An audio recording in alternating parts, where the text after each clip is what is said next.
Hello everyone and welcome to my beginner houseplant collection update video. In this video I'm going to show you all of my plants and there are quite a few of them now. I, like a lot of people, got very much into plants during the pandemic. July 2020 was when I started getting really into plants and learning how to care for them. Before that I had a handful of plants but I didn't really know what I was doing. This is going to be quite a long video and it's essentially an update from fall of 2020 when I did my initial plant collection type video. The good news is that all of my plants made it through the winter except for a few propagations that I was trying, but I hadn't shown those in my first collection video anyway. Everything that you saw in my first collection video I still have.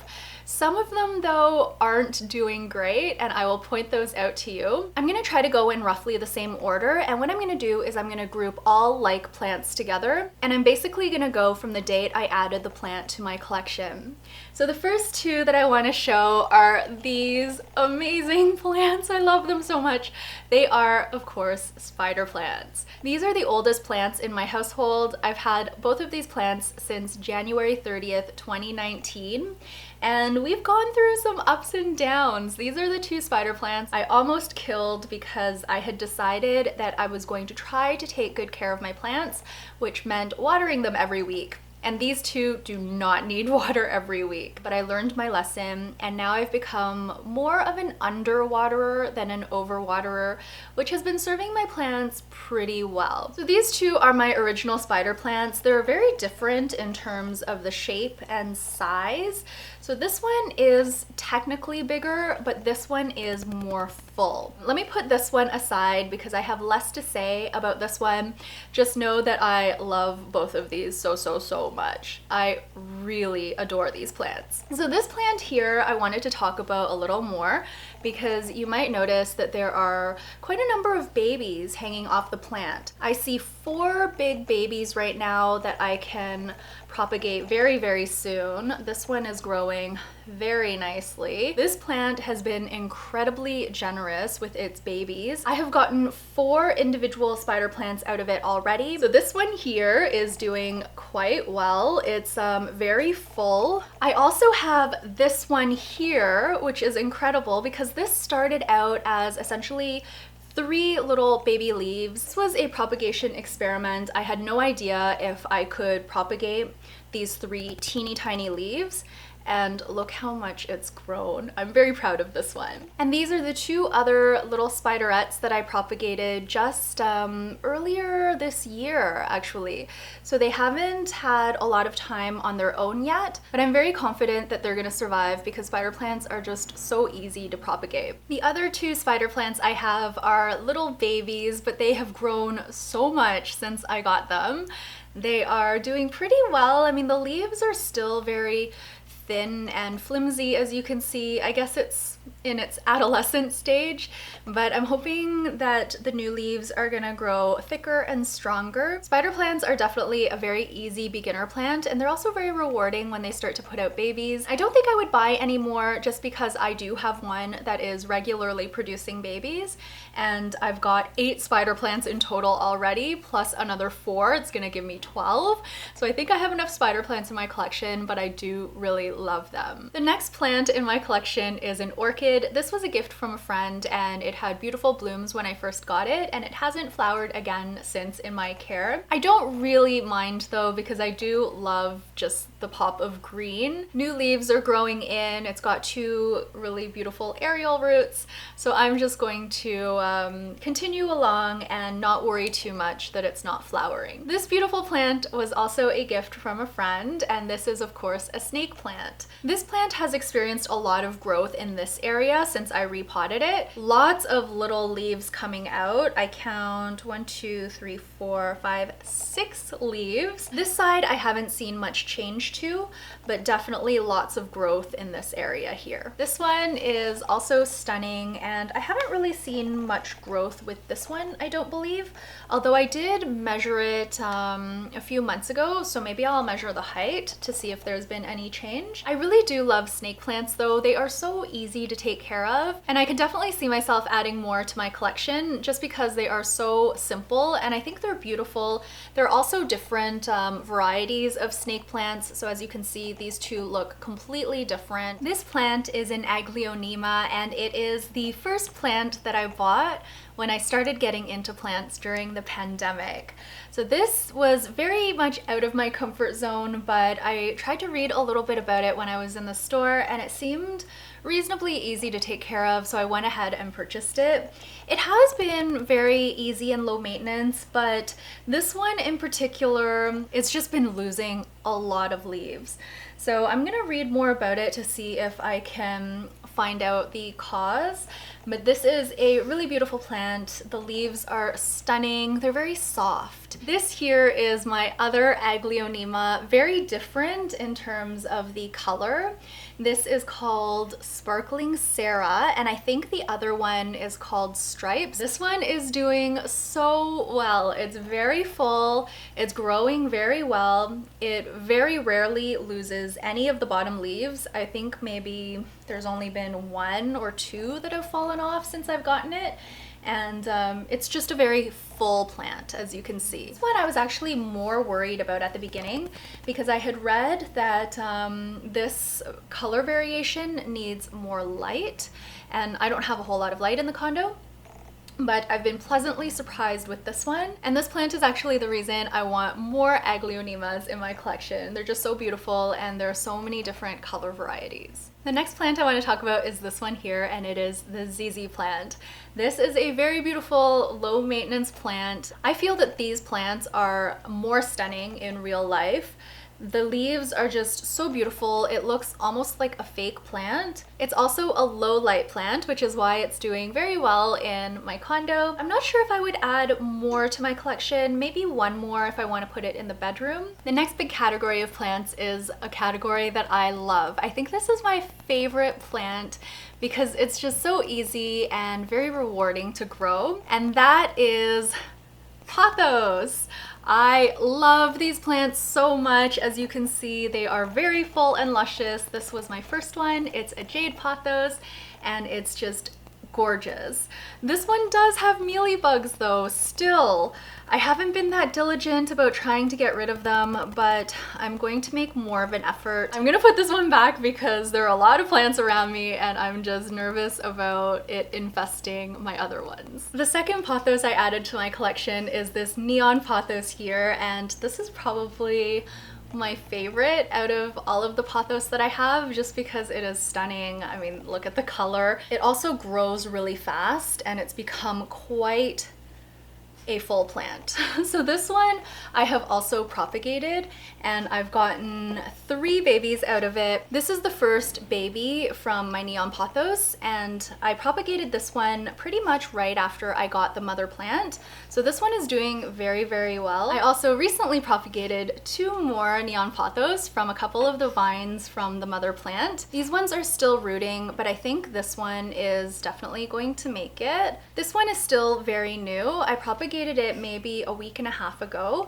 I think it will survive. It's just that some of the leaves might not take root, and I haven't gotten to the point where I can tell yet. But there's already some new growth that I see happening with the propagation, so that is very exciting. I don't think I'll need to buy any more neon pothos, but I would love to add some more varieties of pothos to my collection because they are just, again, so rewarding. This is another variety of pothos that I have. I think this is a marble queen, if I'm not mistaken. These were 2 small plants that I combined into one, and it is doing amazing. It's grown a lot since I've gotten it. My last pothos is this one here. This is also, I believe, a marble queen. It's very similar to the one I just showed, and this was a gift from Hovey. He got me this for our wedding anniversary, and it has grown so much. It's a lovely plant, but unfortunately, this one also got mealybugs. Thankfully, this is a smaller plant, so it was easier to get rid of the mealybugs. I think they're pretty much all gone. I may take a closer look and see if I can find any of those little critters. This sweet whimsical plant is one of my favorites. This is Epilia, and I got it on a pretty bad day actually. I had a really bad day and then I found this plant and it cheered me up a lot.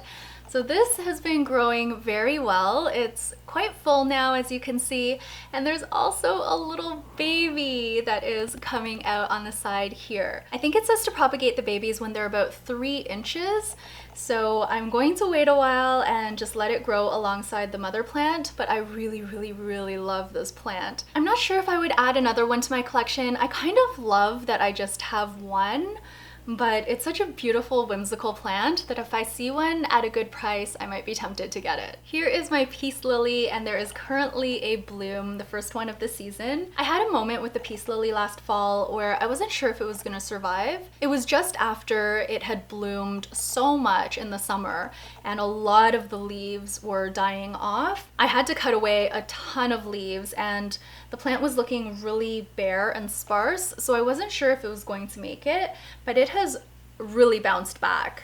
There is a lot of foliage now, very similar to when I got it.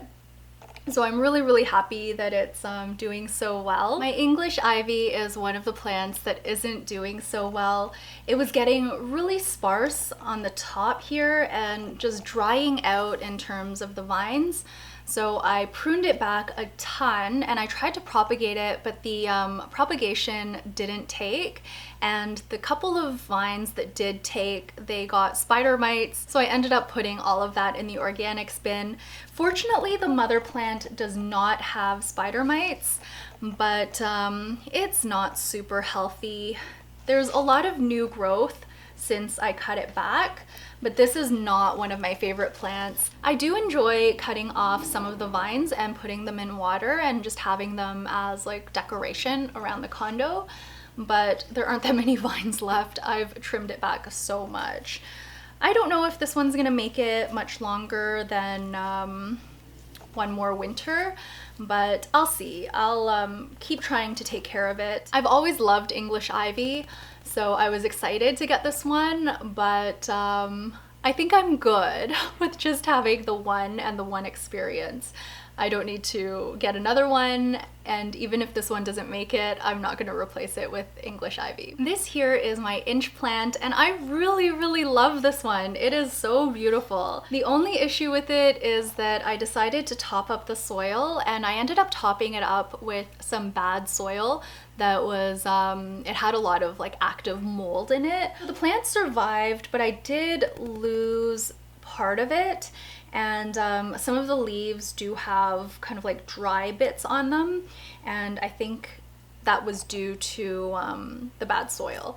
So I am going to be repotting this in fresh potting mix at some point this year, but I really love this plant. It is so stunning in terms of the colors and the leaves. I just love everything about it. I would add another one of these to my collection because I love it that much. This is another variety of inch plant, and I'm not getting on as well with this one.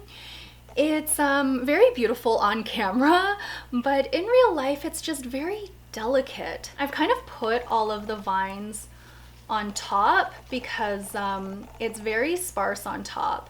And these vines are actually very long, kind of like trailing vines. So maybe this would do nice in a hanging basket, but it's not very full at the top at all if I were to kind of like take the vines and put them all down like how they've been growing. The vines are very delicate and sometimes they're just hanging on by almost like a loose thread, and I'm just worried I'm gonna break off all the vines. I do still really enjoy pruning this plant and putting some of the vines in water. I just think they look beautiful, but I wouldn't get this variety of inch plant again. I much prefer this one here. So this one here is called the tricolor, the one that I really love.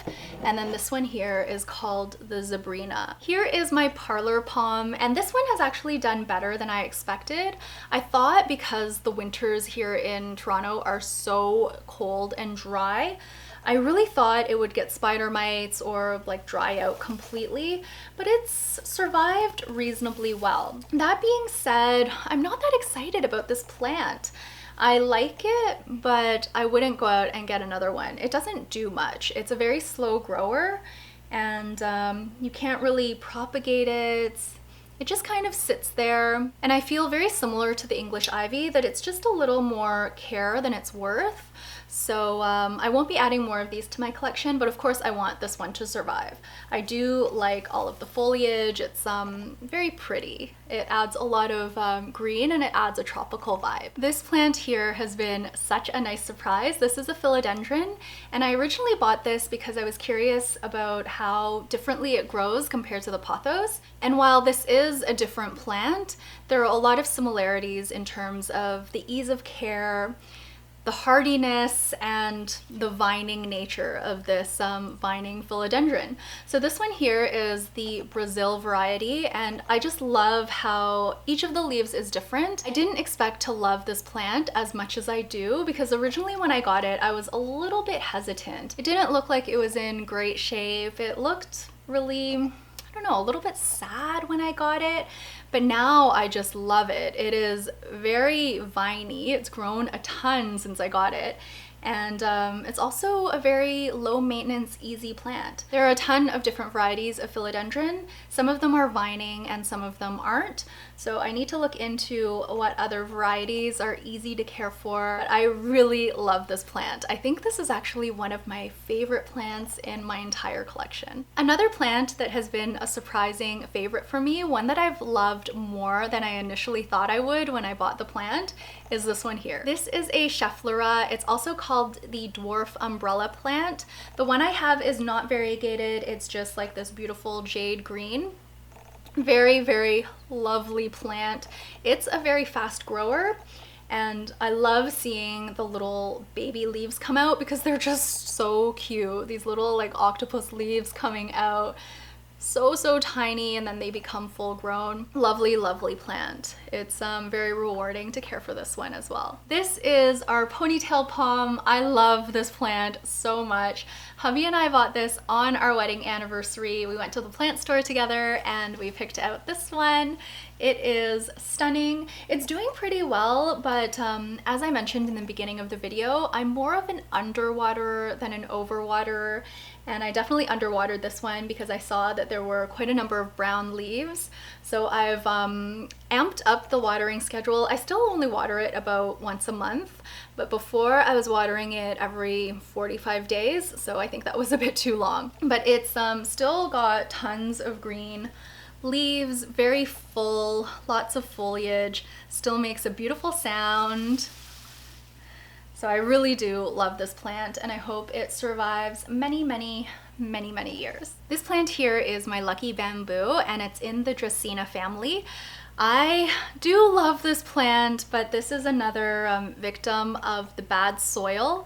And what happened was 2 of the stalks actually got yellow at the top and completely dried out. The rest of it is okay. It was just the top that didn't make it. So what I did was I cut off the parts that were dried out, and the leaves are doing okay, but this part is starting to yellow, and I'm not sure why. So I am going to be repotting this plant in good soil, and hopefully that will help. The last 2 plants I'm going to talk about are new additions that I got after I filmed my initial collection video. So I thought I was done buying plants for the season, but of course I was tempted and I ended up buying 2 more plants. They are different plants though, varieties that I didn't already have. I bought both of these plants in late September, and I think that's going to be the season that I buy plants from May to September, and then the rest of the year I'll just focus on taking care of what I have.